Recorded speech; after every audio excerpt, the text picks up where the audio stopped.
Hey guys, welcome to Redline Talk Show. My special guest for today needs no introduction. You've probably seen him everywhere. I feel like this man has been through it all, from the gangster life to motivational speaker to now politician. Ladies and gentlemen, welcome John Alite. John, welcome to the show. Thank you. How are you? Thank you for being here. I know you're a busy guy nowadays with a lot of things happening in your life. For those people that don't know you, walk us a little bit through your background. I know that you were born to Albanian parents from Queens. Yep. Walk us through a little bit about your early childhood. My parents were born in Albania, Giocastra and Tirana. Giocastra? My Okay. father, Giocastra, my mother's family, Tirana. And they grew up in the Lower East Side of Manhattan, the tenements. Most of the Albanians went to the tenements back then, or the Bronx. And came from a poor family. Yeah. Ran around the streets, was involved. My dad was involved with the mob. You know, he wasn't a gangster, but he was involved with them, gambler. He opened up clubs and bars with them. And he introduced me to all of them as a kid. Lucky Luciano's cousin was his partner and my uncle's partner. So, Oh, wow. Okay. So Blackie was a made guy, Gambino family. So I was raised with these guys since I'm a baby, 2-3 years old. So you kind of got thrown into that life, let's say, right in the whole crime. Yeah, I crime got thrown family in. My baseball coach was also a Gambino soldier. life. Okay. And became one of the bosses. So, that was the life I was introduced as a baby and continued in the street with it. How long did you spend, I guess, before? Because I know that after a while you got caught, right? And you went to prison for a bit some time. I went on the run. I was on Interpol's most wanted list, No, wow. Okay. FBI's list, and they caught me. I went to 20-something countries. I lived in Africa. I lived in Cuba. I lived all over Wow. Uruguay, Paraguay, and they caught me in Brazil eventually. So spent 3 years almost in those penitentiaries in Brazil, fighting extradition, Wow. and then I ended up back in America. So you spent 10 years 3 years in Oh, 3 Brazil years. penitentiaries, yeah. and then you came back here? Came back here, and I did a total of almost 2 decades, actually, in and out. Oh, wow. And on the last case, when I came back after the 3 I did in Brazil, I know these newspapers and these things never get it right. They Yeah. say 6 years. I wish I had 6 years. What's But, how many- total about 18. 18 Yeah, years? the newspapers just said 4. They change the number all the time. Yeah. Wow. They said 4, 18 but years it in was close prison. to 18. So how was it like switching from that transition, right, and going to the real life and getting your life back together into the norm, I would say? It's like a book, right? People put a book down, you read a new one. I just decided to change the book. Yeah. And I wanted a different life. I wanted to go back and do the things I didn't really get a chance to do. I missed out that most people do. I missed out all the childhood with my kids and things like that. I decided to go to church and change my life and get myself involved with God and do positive things. I was intelligent. I always owned businesses. I was educated. I had a full ride scholarship in baseball. I was the captain of my baseball team in high school. I was a varsity. I played 4 years. Passed the Series 7 test, stockbroker's license. So No way. yeah, I wasn't. Well, I look stupid, right? No. Yeah. You do not look stupid at So all. I decided to capitalize on a chance at a new life, and that's what I've been doing, despite the haters and everybody trying to get me to, do something wrong again, and Yeah. people antagonize you, and But do you feel people judge you because you turned in and became a cooperator with the law? At one time that bothered me when everybody said that Yeah. because it's not true, and I always tell everybody, whoever has a lawyer, go find out if I ever got caught with anything. Actually, the mafia here in America all turned me in. I was sitting in those penitentiaries, and they were all cooperating, meeting, and I had 68 witnesses against me. And for the And people, were part of the mafia? yeah, they were all members or associates of the mafia. Wow. Yeah, and they all gave me up. And I tell people, go get a lawyer who's got the evidence, and it's open book, and they'll see that I never got caught doing anything wrong. I mean, I was accused of everything, but never got caught. Not caught with a glass. I never got caught on a video or an audio. Nothing. Zero. And they threw me under the bus, and I threw them back under the bus 5 years later. So it's not what people think. I sat in a penitentiary in Brazil for 3 years Well, everybody was tossing on me. I didn't say anything. Took all my money. I lost all my money. I lost my nightclubs, my parking company, and I ate it. And then you had guys like Terry Scaglione in Florida, whose grandfather was a made guy with the Gambino family. He was an informant the whole time. Nobody talks about him. So this is, guys I talk about. Ronnie One-Arm, captain of the Gambino family. Opening statement was against me. Johnny Alite's a killer. Johnny Alite's a bad guy. Johnny Alite did everything. I didn't do anything. Johnny So they Alite's blamed the you guy. essentially for Everything. Yeah. So I don't know how people can even, but. So I guess it's perception and what I guess media puts out there too, right? Because it contradicts a lot of the Well, I'm information. Albanian. Yeah. Wow. That doesn't work well here, You're right? a bad guy. Yeah. So, if we're an Albanian, they did that, people would say, would tell the truth because you're Albanian in Albania. But since you're in America and you're talking here, the media is not going to write for me. They're going to write for what The Godfather and all these shows that everybody watches so enamored with. So I'm the easy guy out. And everybody blame me. That's okay. I mean, it helped me get a new life, so I got no animosity actually anymore. So, John, there's a quick question on this topic. Are there a lot of Albanians involved in the mafia today? No. No? Were there back then mostly involved? The problem was there wasn't a lot of Albanians in the country. Yeah, because it was a closed-off country because of the communism in Albania. Right. So people didn't even know what Albania was. It was a small country. It's not like now. Albania's, everybody knows it's around the world. Where, for the good and bad, Albanians are all over everything. Politicians and doctors and lawyers and business owners and more restaurant owners than you ever seen before. Construction business. I mean, we're hustling, aggressive people, and we're positive people, but we're also people don't. We're hardworking people too. Yeah, but don't screw over because we don't let things go either, which is one of the problems with us. That is true. So then you turned your life around completely. You became a motivational speaker, an author.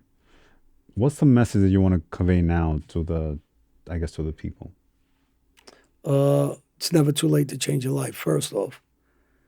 Second, you got to set a goal for yourself and have confidence that you can do it. Because I always heard the same thing since I'm a kid. Oh, you can't do that, you can't do this. And I did everything everybody said I couldn't do. Even the bad stuff when I was younger, but now when I got older, I said I'm going to do the right thing because I'm not a dummy. I can open up businesses again. I just got to figure a way how to get to that point again from A to Z, A to B, B to Z. And where do I get, the money to invest in different businesses, and how am I going to go about that? I made goals for myself from 1 year to 3 years, 3 year to 5 to 10. And I set those goals, and I continued. Right. I left the ego back, and I said, let me not let people manipulate me to behave the way I used to, and forget the violence, the natural. When you react, your initial reaction is never going to change for me. So I learned not to jump at my initial reaction now, to sit back, think about it, and don't react too quickly. So you learn to control, your feelings. And I control them now where I couldn't back then. I wasn't able to. Yeah. I was very hot-tempered, and if I thought somebody did me wrong, I was very physical. And it caused me a lot of jail time. It caused me to get shot myself and get stabbed up myself and battered because I didn't think before I did things. I just went after whatever, knowing, let me get that guy and I'll take the beating too, as long as I got one of them. But, as you get older, you get a little more intelligent. You control your emotions, and you want to enjoy life and be successful and be respected for success, not for that dumb life I had before. So. No, I definitely shows. I met you, I would say probably a year ago, 2 years ago. Yeah, about 2 years. Yeah, 2 years ago. And I knew right away that you were going to become, something big, and which I'm actually very impressed that now you're into politics and you got elected as a councilman for the Englishtown in New Jersey. Yeah. Well, how did that happen, first of all? Well, I started about 2014, 15. I started talking about politics, and I was always loved politics, actually. And I started campaigning a lot, and going to rallies for President Trump, talking to other Albanians about getting involved. Started bringing them to rallies, started podcasts about Yeah. political situations, talked about the inner city. And then I started doing talks and lectures at colleges and at schools for troubled kids and rehabs. And then it kind of took its life on its own. I started, it was the cover of several magazines in Germany, Lifetime magazine. In Albania, they did layouts in Living Journal several times. And Italy just recently did another cover because of the work I was doing. And it was just for me. Initially, I did it for myself. I wasn't thinking about a career in this. Yeah. I was doing it about giving back, trying to do a positive life, trying to save some kids' lives. And it just grew from there. Did you have any impact on some of these kids that you talked to? You know, at first I didn't realize. And then after a couple of years, I realized, like, wow, I got a huge impact. You do. A lot of veterans were getting in touch with me, and I'm friends with a lot of veterans. Had seen a lot of wartime action, and I started meeting with kids and their families. And then the parents would call me if the kid was in trouble. There was a situation with a fighter out of the UK that I talk about a lot. And one of his friends got stabbed up. I believe he got killed.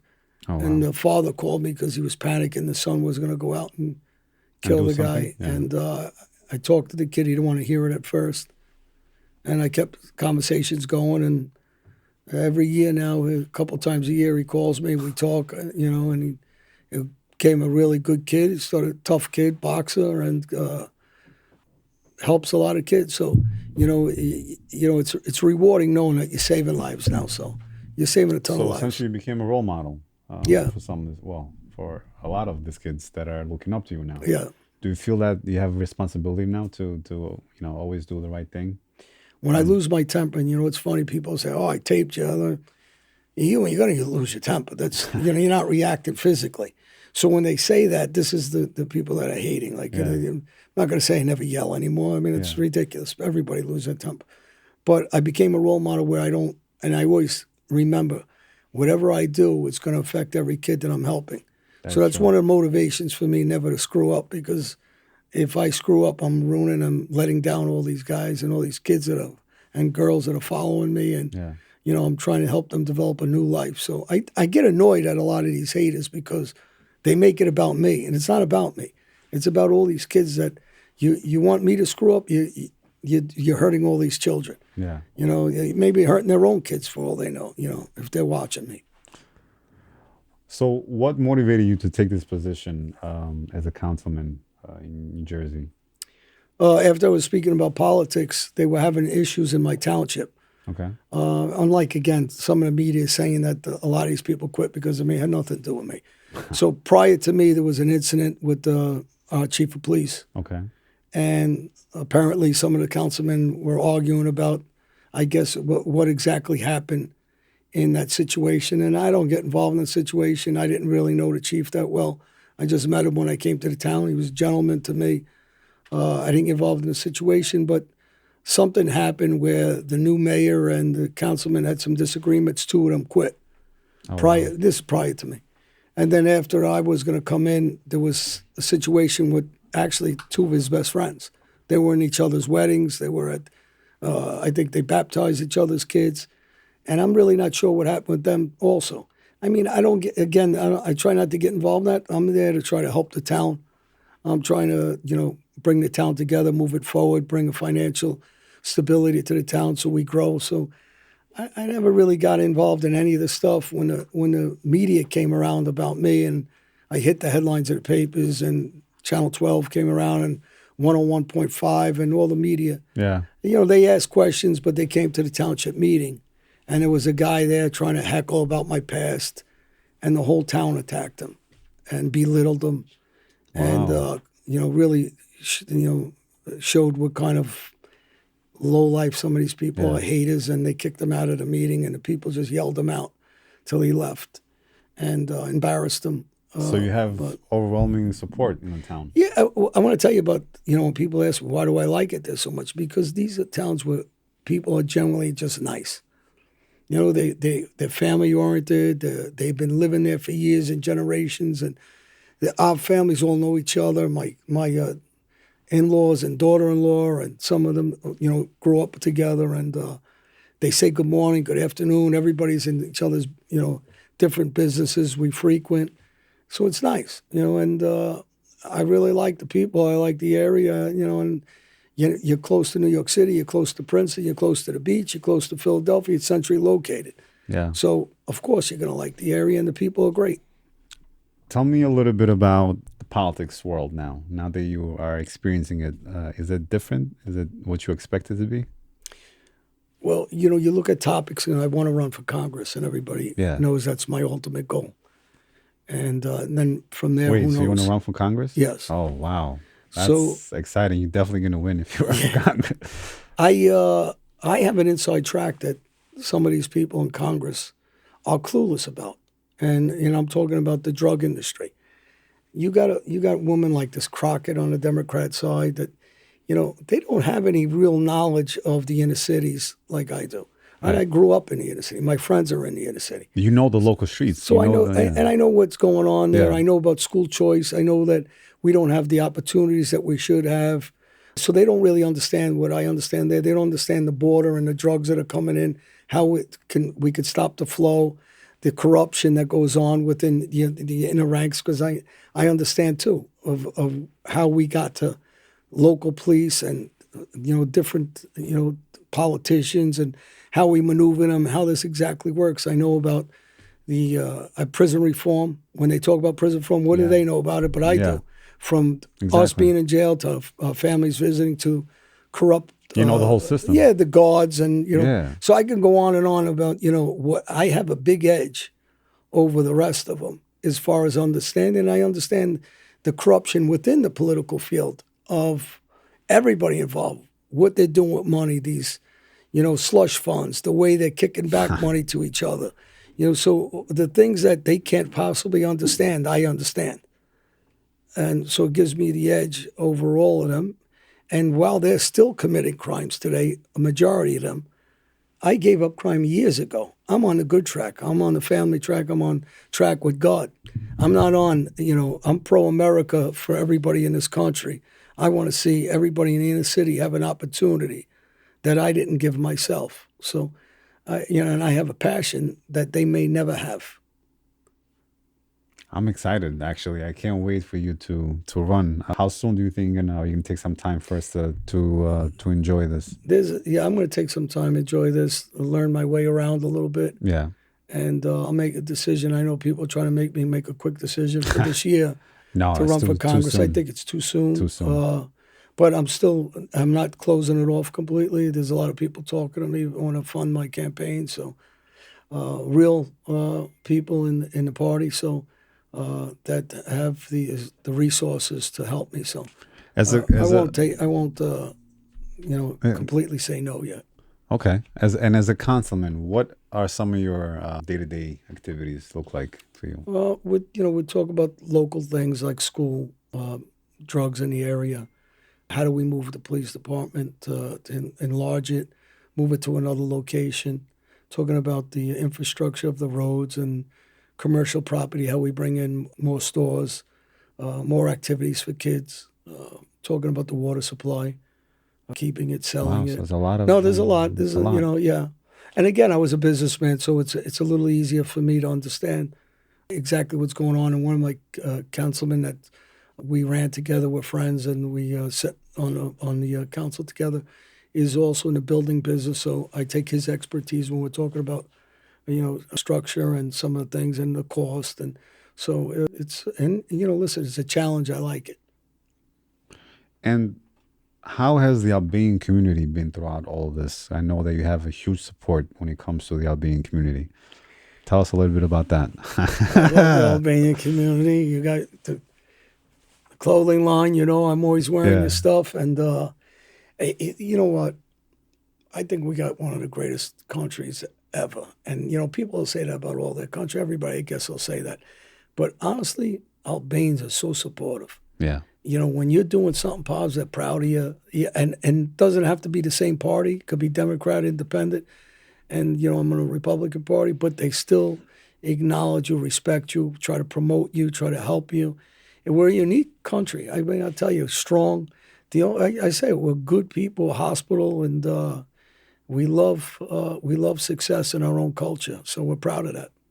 And do you see yourself, if you be, hopefully, I really hope you make it to a Congress, do you see yourself lobbying for the Albanian cause and the Oh, community? that's without a doubt. I Yeah. mean, that's the most important thing. I was so happy to see the alliance between Kosovo, Albania, and Croatia.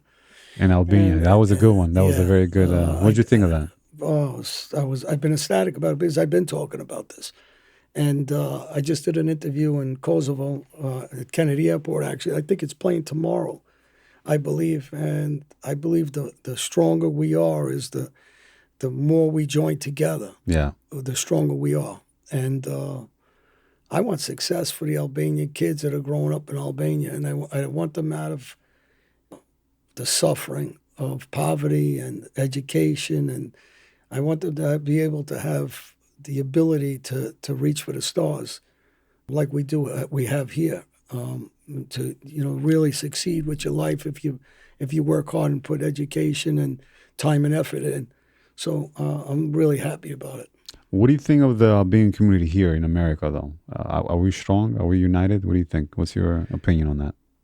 We're strong. I mean, a good majority of us are strong and united, but a lot of the Americanized Albanians, they start to lose the culture. And I think it's our job, I'm a little older than you, but our jobs as the older Albanian community to reinforce that with the younger generations here. Yeah.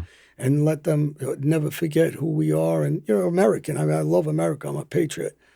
But we were Albanian Americans. Right. So we don't ever want to forget our culture and our country ever. And we bring, like every community, brings their values and their community together and, their traditions. Yeah. And, you should be flying two flags, the Albanian flag and the American flag, and you should always respect our culture. And the biggest thing is we have a thing to respect our elders. And we got to teach that to the younger generation, to make sure you take care of them and respect them. How do you think the Albanian diaspora can be more engaged into politics and community service, both in the U.S. and in Albania? Well, we have to interact, obviously, with each other back and forth from Albania to here. Also, I go back to Albania 2-3 months a year for the last, I guess, 12 years now, since I was able to travel again. I think it's very important to support each other financially through, funds and through the way we had the dinner the other day, 250 of us. Yeah. And we show support and we talk out about what's going on in the future, the problems, the present. And again, to, extend a hand from Europe to America and constantly look forward. Don't look back, because anytime you look back, we could all look back and make excuses for the way things were and why didn't we do this back then and why are we doing this today. Just do it, move forward. You have great artists like, I was with Gashi and Sitmi and Gashi. We're laughing the whole time. And people say, what were you talking about? I haven't heard so many people ask me, what were you and Gashi talking about? I said, just laughing, just living life, loving life. Yeah. And, he's a great human being. And there's so many good Albanians. For Berisha, I talk so highly of him on a regular basis. Such a talented guy, but forget his talent aside. It's his heart. Or Genti Toskezi, my best friend and a neurosurgeon. These guys really go out of their way and help the community. And they never say no. And I try to do the same when people reach out to me. I always say, let me see what I could do. I'll try to help you. You can't guarantee people things, but you can try to help them. And I think that's something our community does in a good way, and it'll continue to do. And I actually applaud you for that, because you have shown that multiple times that you're very available to help the Albanian community, as much as you can, obviously, because you have your own thing too. But I appreciate that because, it's not easy. But I want to mention fun fact for those that don't know. Me and John have the same background. We come from the same city back in the day. Our origins from Girocaster, mine as well. And we're not cheap. We're not cheap, no. You know that joke, right? Yes, I know. But and also from Fear, you have family too. Yeah. So it's very good family. Actually, they didn't live the life I did. They're very successful engineers, doctors, lawyers. They're very good people. So, John, tell me, what role do you think the Albanian-Americans should play in strengthening the ties between Albania and the U.S. right now? Well, I got the perfect, somebody like yourself that's running. And Yes. you're running for position and you live here and you go back and forth and, people need to support you, listen to what you have to say because you have a lot of knowledge actually in the political field and politics and personal experience as my friend for a couple of years now. You're a great guy. Yeah. You're motivated. Well, You're thank you. ambitious. And you Yeah. support like what you're doing here. Yeah. Your show is about our community, so they got to follow you. So really, and let me shake your hand for Thank you. Thank you. great that you're going in that direction, a political direction. It wasn't easy, to be honest with you, because, there's a stigma around when we talk about politics in Albania. People get, all, personal, and you know how it is between one party and another party. But for me, I feel like it's my duty to contribute and to give back. Since I was born there, I spent my childhood over there and I came here, and then I spent my adult life here. I feel like it's my duty to go back and forth, like you said, to contribute and build a strong ties between Albania and America, right? Because we need to have that bridge. Well, you got to, in politics, like in Albania, like in America, you got to keep an open mind. You can have a different opinion. Right. We all don't go buy a Chevrolet. We all don't just go buy a Mercedes. We're all different. And you respect the person for their beliefs. You don't got to argue. I know that people get very personal and argue with each other. Yeah. They get extremists, like, now they're burning down Musk's cars in the street. I mean, it's crazy behavior. If you don't agree with somebody, so you don't agree with them. What do you got to attack them? It's really, I have so many disagreements. My friend right here, we're good friends. We With respect Josh? each other. Yeah. Yeah, and we always have different opinions, not on a lot of things, but some of it. Yeah. But, there's nothing wrong with shaking hands and say, okay, we disagree, but Right. having a normal conversation. The problem is it stopped from being normal conversations to these are crazy attacks. Yeah. So, this is where it gets They get personal. personal and dangerous. And, I don't know, that's got to stop.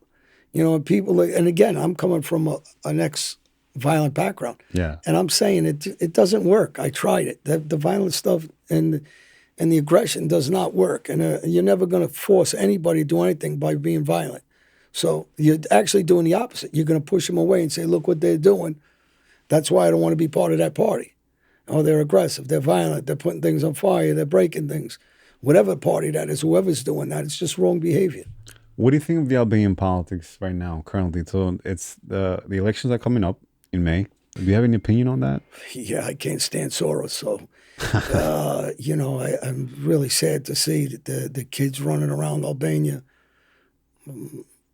I don't see any good in them and those people and having any kind of alliance with them.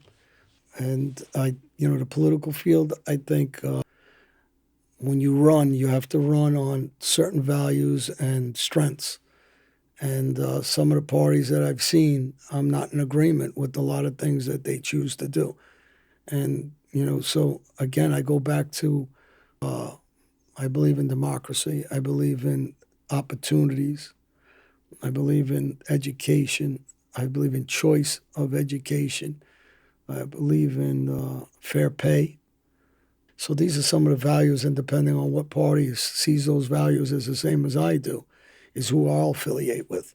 I can't affiliate with people that are manipulating communities, and I believe that's what Soros does. And I believe anywhere that he's associated with, he's only associated with negative behavior. Through his financial means, he instigates a lot of violence, in my opinion. You think they have an agenda? Oh, he has an agenda. And their agenda, to me, is not a good agenda. It's to control the masses, socialism, communism, everything that we left them with Hoxha. I don't agree with anything that Soros has to say or do. So what do you think? How can things change over there? Like, is there hope? There's hope. You got leaders like yourself that want to come in. It's going to be tough. It's going to be tough. Well, but it's one step at a time, and it's slowly. Yeah. It's you got to keep taking 1 foot forward, and nothing's fast or rapid. When you do things fast, like I did in the past, you end up going backwards, like I did. Yeah. So when you take things in the proper way and proper steps and slowly, and you convince a couple of people convince a couple more people, and what you see in your vision is, and then eventually your goal will be met. But it takes time, it takes hard work. Nothing's overnight. I don't know anything that happens overnight. That's you just got to work at it, and you got to be tirelessly motivated. And it's very important to motivate and watch and be an example to the young people, right? So tell me about that. What motivates you to do what you're doing now? Success. And time somebody tells me I can't do something, I want to do it. Every Okay. time somebody says because of my past I can't have a future, I'm not accepting that. Yeah. And every time I do something successful, I know there's going to be 20 kids following me to do the same thing. And that will make you the leader that people respect, because you're showing them that you can do it no matter what somebody says. There's some great coaches out there, and there's some really great coaches that misses really great talent. And if that, Mike Piazza played for the Mets, he heard over and over again that he ain't got it. He stinks. He's this. He became one of the greatest ball players in Major League Baseball, because people miss talent. They're not perfect. So you can't take somebody's opinion and say, okay, and get down on yourself. You got to say, I'm going to do it, and that's it. If it takes me 2,000 times, I'm doing it. I'm going to succeed, and that's my remedy to everything. I'm not saying I'm never going to take. I can't do something. I'm going to do it. Very nice. What's next for you, personally and professionally? Like, tell us a little bit about that. Personally, like everybody, you want family around you. I lost my daughter, a couple of years back. I always talk about it. Yeah. It's something that destroys you inside, but it also motivated me to God and motivated me to save other kids' lives, not to experiment with drugs, not to take anything, because this isn't my childhood when there wasn't laced with fentanyl. So those are some of the things that, I push forward, and as much as it hurts, I talk about it, and hopefully I get kids to listen. Looking back, do you think your Albanian heritage helped you or hindered your journey, both in crime and redemption? In both, it helped me. It helped And you? it made me survive because Yeah. of, the non-quitting attitude, working even though it was negative work, I worked hard, being the Being best. hard-headed, Albanian. Being hard-headed. I mean, all those Yeah. things helped me, but it also caused me to go to prison because of I won't let things go. Somebody did something to me, I had to go get them back. And if somebody did something to me, I would do it back twice or three times more. So that hurt me. But as far as helping me, the ability to be able to constantly fight like heroes, Hashari and Skandabeo, and Yeah. we had some great heroes against the odds Yeah. that I always looked up to since I'm younger, and it motivated me to be like them and never quit no matter what the odds are. So I always took on the odds no matter what, and I was willing to lose my life. Unfortunately, I used to put myself out there a lot.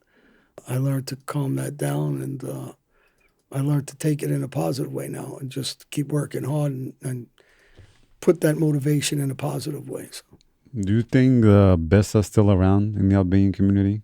That code? yeah, I think so. In a lot of the good families, yes. Like everything else, a lot of times the next generation, because of the parents, aren't teaching them what we learned as younger people. Besser was very important to our families. And, it's very important to keep your respect and word, especially in the Albanian community and life, because what goes, it's not a marathon. It's a short race. It's a marathon life. And and you don't do the right thing, it's going to follow you. So it's very important to keep that respect, and especially in our world. If you could give one piece of advice to young Albanians tempted by easy money and street life, what would it be? There is no easy money, and I would tell them, listen, have confidence in yourself, because every time you take that shortcut, you're just cutting out a part of your soul. You're selling yourself out for having a good life. I'm embarrassed when I go to a lot of places. People are shocked to hear me say that. I'm all over the headlines of the papers for a good thing, becoming a councilman, but they're always going to put the past in. They're always going to remind you. And I'm in a lot of good company with a lot of good people, and Yeah. and they hear about all that violence, and I'm ashamed of it. You can't get it. It's never going to go away. It's part of my past. I just utilize it for a positive. The aspects I can make a positive out of it, I do. I think you've done a great job, to be honest with you. You turned that negative, side of your past into a positive, to fight, all this negative stuff that's happening now and being a role model. Because at the end of the day, I feel like humans make mistakes. There's nobody perfect, right? It's how you redeem yourself from that. Well, you get a lot of the media that, problem with redeeming yourself. I mean, there's a lot of good people in the media and there's a lot of bad. Because, juicy stories sell. So they always want to show the violence. Of course. They got to, juice it up a little bit. But, and I get it because it's selling papers. I don't really get mad at it. I just kind of laugh it off now. And people are always sending me negative things. They never send me the positive stuff. They're always sending me videos. And I'm like, who cares what some dummy saying on there? Yeah. So it's somebody with no life, there's nothing better to do than say something negative. If you don't got nothing good to say, just don't say anything. Say something positive. But, it's a good test, right, to show that you changed because obviously every day you're not going to be chill. There's days when you're in a bad mood, something happened, and somebody's bothering something, and you blow up. Oh yeah, I mean humans. But the thing is, you're not doing what you used to do. You're not reacting. And then 5 minutes later, like, what did I say that for? What did I do that? But it's part of life, and you can teach kids. The same thing. Like, listen. It's okay. You don't got to be perfect every day. But like President Trump says, just be a better you every day. You don't got to be a better you, or you don't got to be a better me. Be a better yourself. Every day, get up and try to be a better you. What do you want your legacy to be? Like saving lives, saving kids' lives, being successful, doing something that, was unimaginable in the 20 years ago. People would never thought I was able to turn my life around and become successful again, be a role model, be a motivator, and redeem myself and show kids that, and not just kids, anybody, that you can redeem yourself at any moment. Just make that choice to do it. And really, I want to be known as a guy that loves God and believes in a greater being. And, we can all look up to God and have that motivation through him. John, so tell me, who inspires you and motivates you? President Trump is definitely one of them. And if you don't agree with policies, and there's probably a lot of people, but I never seen a human being in any field in my life that's this strong, that just keeps going no matter what's thrown at him. He gets up and he fights back and he continues. I mean, it's amazing the strength of that guy. I mean, it's just, forget about that he's the president of the United States. He's just a figure that just continues. And another motivator, and I'm going to campaign like crazy for him, is Jack Ciattarelli, that's running for governor in New Jersey. And I'm going to tell you, these guys were people that were supportive for me to redeem myself. They're very strong on crime, but they're also saying, if you did your time and you want to change your life, we'll support you if you do the right thing. And, and be a positive person in society. So when I look at guys like Jack Ciattarelli that's running now for governor, I'm saying, man, this guy could have just told people, I don't want to hear about this guy. Keep this guy away from me. I don't care whatever he did. To be safe. Yeah, but he's that's why he's a leader. Yeah. They're a leader because they're not afraid of anything and they face it and they like, listen, if this guy's true and he's going to do the right thing with his life, we support him. Go. We'll help him any which way we can because I'll be an influence to every kid out there saying, listen. But then there's people that interview me and people in political fields and employment areas that just don't want nothing to do with you and tell you, oh, your life's worth nothing. And that's the last message you ever want to give anybody. Because then you're telling them to continue on in a lousy life and a street life. You're saying their life's not worth anything. But when you have people that motivate you to do the right thing and say, yes, we will give you opportunity after you prove that you really are redeemed and you change yourself. So I'm almost 15 years of this. So I guess at this point, people are saying, okay, he's really done the right thing for 15 years. Do you know Trump personally? What's he like in person? One of the whole family, just very, very nice, down to earth, very, very kind. Just like I said, just genuine people. I mean, just it's not like you're talking to somebody that looks down on you at all. He's very, very personal, very friendly. His whole family, the same way. Do you think they're pro-Albanian? Yes, 100%. People ask me that. President Trump is, from what I know and what I read and what I watch and being in the family's company at several occasions, are pro hard work. If you work hard and if you live a good life, they are pro you. If you're a negative person, if you're breaking laws, if you're coming here to sell drugs, no, they're very aggressive, fighting crime. And I agree with them. If you're doing the wrong thing, nobody wants to see, kids getting hurt in the street. Nobody wants to see wars. Nobody wants to see people die in the street. So, you have to have people, leaders that will say, listen, we'll give you the other opportunity if you take it. But if you continue on your path, I'm sorry, the door's closed to you. And that's fine. If they open the door and say, listen, you came out of jail, you screwed your life up, here's your opportunity. And if you just keep going back and not taking that opportunity to do something positive, of course people are going to close the door on you. And then you can't have that poor me syndrome because you didn't want to take the opportunity to change. People are giving you opportunity to change. Yeah. Since you're doing now, you're involved in politics and the community work, do you support any of these not-for-profit organizations that fight substance abuse or opioid crisis and things like that? Yeah, I get involved. I go to Kensington. I get involved with some guys that were ex-fighters that were running. Sam, my friend Sam, that was running for office there, and he goes in the street and cleans up. We went out to the Kensington, trying to help some of the people sleeping on the street doing drugs. Wow. And we did a podcast there with John from K&A Boxing. Saved a lot of lives. John was in trouble years ago as a kid. Got involved in documentaries with John Raschuti, also trying to do work with kids with his partner Jill. Black Poster Project with Dee Gillen. She does great work for people that lost their lives, and condolence to her for her son's, I believe it was 10 years now since he passed. She's relentless trying to save lives. So I try to attend those when she does the local ones, New York or New Jersey. She did one recently in St. Patrick's Cathedral about a year ago that I was at, Asbury. So also my friend David Simon now is teamed up. I introduced them, and he's doing fighting fathers against fentanyl.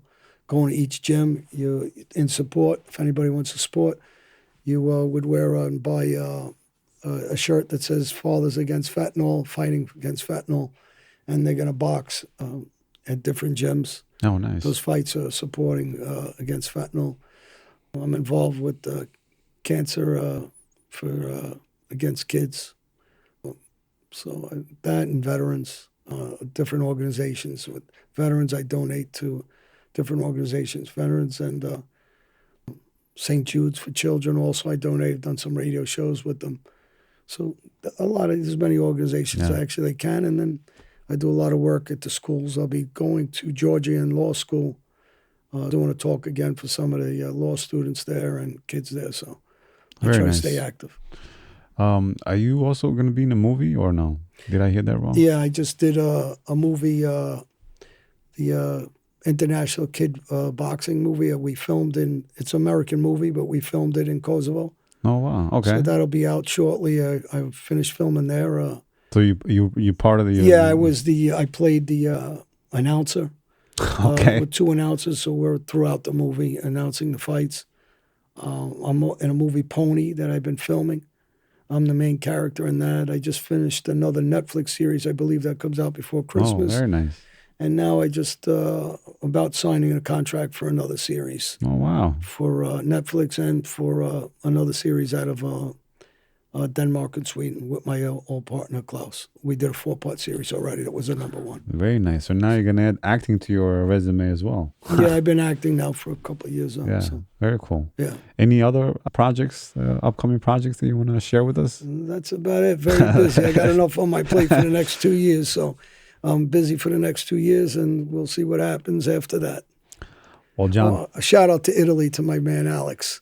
Alex, great guy. I did his cover of his magazine, and became a true friend of mine, and really want to say that my Very best. nice. Are you gonna go to Albania anytime If I soon? can go, I don't know. I might not be able to fly. I got some Ah, little operation I got to do in the next couple of months, I think. So I'll see if I can fly. I'll be out in Albania like I always am. well, I wish you all the best. Thank You know, you. all the health that you can have. It's very important to be healthy. Thank you for being here.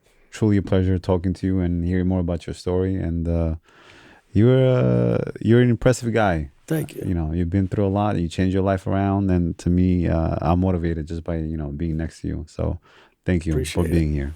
Thank you, guys.